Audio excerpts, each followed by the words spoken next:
جہاں اللہ اللہ میں زیادتی آ جائے، جہاں زیادہ رکت پیدا ہو جائے اللہ اللہ میں، وہ اتنی بڑا ولی ہے نا. تو حدیث شریف میں ہے نا ولی کی پہچان. علماء نے یہ لکھا ہے کہ جس کو دیکھنے سے اللہ یاد آ جائے. نہیں، ایک لولے لنگڑے کو دیکھ کے بھی اللہ یاد آ جاتا ہے. نہیں، جس کو دیکھ کر اللہ اللہ شروع ہو جاتا ہے.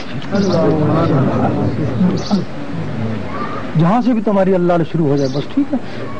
تمہیں شخصیت سے مطلب تو نہیں ہے نا، نہ چشتی سے، نہ نقشبندی سے، تمہیں تو اللہ سے مطلب ہے نا. کہیں سے بھی اللہ ملے. یہ تو گاڑیاں ہیں، وسیلے ہیں بیچ میں بس اللہ تک پہنچانے. جو وسیلہ جلدی پہنچا دے تو اس پر چڑھ جاؤ. تو اس کا یہ ہے کہ ہم تمہیں بیعت نہیں کریں گے نا، تمہیں وہ سبق سکھا دیں گے جس سے ولی کی پہچان ہو جاتی ہے. پھر جب پہچان ہو جائے گی، جو بھی تمہیں ولی نظر آیا جا کے بیعت ہو جانا. اس کے لیے جو ذکر لیا نا، ذکر کرو، ذکر کی محفل میں جاؤ. ایک دن آئے گا تمہارے اندر اللہ اللہ شامل ہوگا. اب مہدی علیہ السلام بھی آنے والے ہیں نا. اب تو ہم کہتے ہیں اب تو نمازیں وغیرہ سب کچھ ختم ہے، اب تو ان کو پہچاننا. اگر نمازیں تہجد پڑھ کے بھی ان کو نہ پہچان سکے تو تمہاری نمازیں تو گئی نا. تو اس وقت وہ ظہور میں ہے نا، اب ان کی تلاش ہے نا، سب کو تلاش ہے. فرض کی آپ بہت بڑے، آپ بہت زہد ہیں، لیکن آپ کا دل خالی ہے تو اس میں شیطان آ جائے گا نا. یہ تو مانتے ہیں نا. جب آپ نمازیں پڑھتے ہیں تو دل میں جو وسوسے ڈالتے ہیں وہ شیطان ڈالتا ہے نا. تو شیطان دل میں ہوتا ہے نا.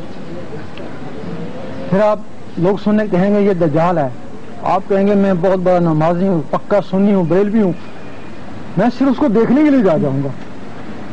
اگر دیکھنے کے لیے جائیں گے نا تو اس میں بڑا شیطان ہوگا نا، تو اس میں چھوٹے شیطان ہے. یہ چھوٹے شیطان کا تابعدار ہو جائے گا. وہ 50,000 علماء اس سے جا کے بیعت ہو جائیں گے. اور اس کے بعد مہدی علیہ السلام آئیں گے.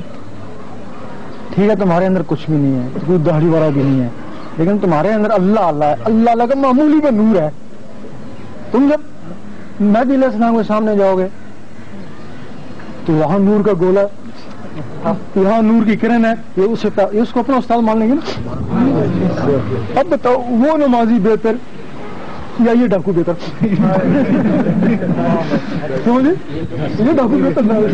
آخر میں حق کا ساتھ تو دے دیا نا، اور اس نے سب کچھ کر کے آخر میں گنوا دیا نا.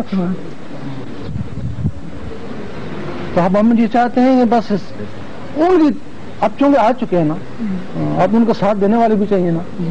تو ہم نے تجربہ کیا ہے کہ ان کا ساتھ دینے والے چور ڈاکو ہی ہوں گے، وہ لوگ نہیں ہوں گے. پہلی بات ہے وہ چور ڈاکو دلیر ہوتا ہے، وہ لوگ دلیر بھی نہیں ہے. تو اگر چور ڈاکو نے مہدی علیہ السلام کا ساتھ دے دیا نا تو یہ بھی اس کے خوش نصیبی. کیوں اگر وہ مر گیا نا تو شہیدوں میں مرے گا.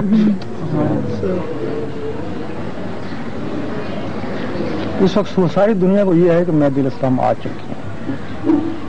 ہم نے بھی اپنے علم سے صاحب لگایا، پتہ لگا آ چکے ہیں. پتہ نہیں کہاں کب ظاہر ہوں گے. اور کی بات سرکار میں پچھلے جمعے کراچی سے حیدرآباد آ رہا تھا تو بس کے اندر ایک صاحب سے ملاقات ہوئی. ان کا نام تھا پروفیسر نثار اجمیری. اچھا. وہ نجومی بھی ہے اور وہ ایک پیر صاحب عبدالرحیم ازمان شاہ صاحب کے مرید بھی ہے. اچھا. تو صاحب انہوں نے میرے کو بیٹھے بیٹھے جب میں بس میں آ رہا تھا تو میرے کو آخری سیٹ ملی تھی تو وہاں پر وہ بھی بیٹھے ہوئے تھے. تو راستے میں آتے ہوئے انہوں نے میرے ساتھ کچھ بتا دیے، پچھلے کافی ریکارڈ سارے بتا دیے کہ تم یہ تھے، تمہارے ساتھ یہ ہوا، تمہاری بڑی دکان ہے اور تمہارے پیچھے پکوان ہے، ایسی بات ہے. تم 8 سال سے کوشش میں لگے ہوئے ہو، روحانیت کی تلاش میں بھی ہو، تمہیں روحانیت نہیں مل رہی. اور کیا نام ہے، انہوں نے پوچھے مجھ سے، ہند سے پوچھے تو کہا کہ تمہارے 8 گھر دشمن ہیں اور تم نے والدہ کی خدمت کم کی ہے، والد صاحب کی خدمت کی ہے. انہوں نے کہا کہ کوئی بزرگ تھے جو کہ تمہارے والد صاحب جن کے پاس جاتے تھے ان کی وجہ سے تم چل رہے ہو، ویسے تمہارے اندر کوئی ایسی بات نہیں ہے. اور انہوں نے کہا کہ پوچھنا کہ سرکار کو وہ میں کیا کروں. جو بتایا انہوں نے ایسے ہی تھا. وہ سرکار صحیح ہے, بالکل ٹھیک بتایا انہوں نے. بس ٹھیک ہے نا, اگر آگے جو آگے تو یہ روحانی تو یہی ہے نا, اگر اللہ اندر چلا روحانی کا آگے یہ روحانیت جو ہے نا ولایت سے اوپر ہے, روحانیت نچلا درجہ. باوی بستانی رحمۃ اللہ بیٹھے تھے جنگل میں, تو کچھ فرشتے آئے, تو انہوں نے پوچھا یہ کیا لکھ رہے ہو؟ پیج پہ لکھ رہے ہیں, ان لوگوں کے نام لکھ رہے ہیں جو اللہ کو بہت چاہتے ہیں. تو انہوں نے دیکھا کہ کہیں میرا بھی نام ہے, تو نام سب سے آخر, بڑے رہے گھر بار چھوڑا سب کچھ, نام سب سے آخر. دوسرے دن پھر وہ آئے, تو پھر فرشتوں نے پوچھا اب تم کیا لکھ رہے ہو؟ اب وہ کہتے ہیں کیا تم کو روحانیت کی تلاش ہے؟ کہتے ہیں یہ روحانیت تو کم مردوں کا, ہجڑوں کے تعلق ہے, کم ہمتوں کا کام ہے, میں روحانی نہیں بننا چاہتا. تو پھر کیا, میں تو اس کو پانا چاہتا ہوں. تو پھر دیکھو اب تم کیا لکھ رہے ہو؟ آپ ان کے نام لکھ رہے ہیں جن کو اللہ بہت چاہتا ہے. تو دیکھا سب سے پہلے انہی کا نام ہے. مقصد ہے یہ روحانیت جو ہے نا یہ کچھ زیادہ افضل نہیں ہے, کسی اوپر مقام افضل ہے.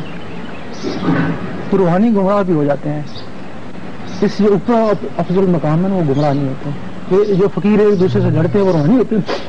دیکھا ہوگا نا, قوت الوجود قوت چھوڑ کے کہا آپس میں لڑائی ہو رہی ہے, یہ ایک اس سے چھین رہا ہے ایک اس سے چھین رہا ہے, یہ روحانیت کا مقام ہے. لیکن جو اس کا دیدار ہے نا وہ بھی دیدار والا ہی, پھر ہی کیوں لڑیں گے؟ وہ روحانیت سے اوپر کا مقام ہے. روحانیت ہی ہے, لوگ روحانیت کو نہیں سمجھتے. نماز پڑھنے روحانیت نہیں ہے, یہ تو جسمانی ہے نا. وہ تمہارے اندر جو روح ہے, روحانیت کا مطلب روح, وہ تمہاری روح ہے. جب وہ تمہارے جسم سے نکلے گی جا کے نماز پڑھے گی, وہ روحانی نماز ہے نا. یہاں سے نکلے حضور پاک کے پیچھے کی نماز پڑھے, وہ روحانی نماز ہے نا. لیکن یہاں تک پہنچی, اوپر تو نہیں پہنچی ہے نا. اب جب وہ تمہارا یہ اللہ نکلے گا اوپر اللہ تک پہنچے گا نا, اس کا مقام پھر بلند ہے. تم روحانی کی طلب نہیں کرو, اللہ کی طلب کرو. تو اللہ کی طلب کے لیے روحانیت سے گزرنا پڑتا ہے. یہ سمجھے, یہاں سے ڈھاکہ جانے کے لیے ہندوستان عبور کرنا پڑتا ہے. یہ سارے ذکر عبور کرنے پڑتے ہیں, اس میں پھر سب کچھ آ جاتا ہے, پھر جا کے اللہ تک وہ پہنچتا ہے. مقصد ان کو نہیں بنایا, مقصد ان کو نہیں پانا, مقصد اللہ کو پانا.